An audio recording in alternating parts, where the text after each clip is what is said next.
Ito guys, ang ginawa ko ngayon. Sa araw ng Sabado guys, nagdikit-dikit. Ayan. Dinikit ko yan sa dingding guys, yung aking in-order. Yan siya. Ay, di kapoy ko guys, ayan. Kulang pa siya. Diba, nakita niyo kulang. Hindi ko naman naisip na ilagay ko siya dyan. Kaso maraming sobra, so nilagyan ko na lang yan siya dyan. Kahit kasi yung pintura dyan guys, ha? Yan.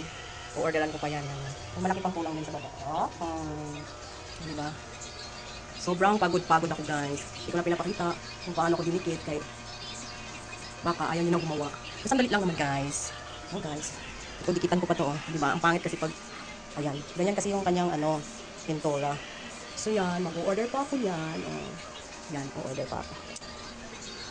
Siguro o-order ako ng mga 6 guys. Let's go guys.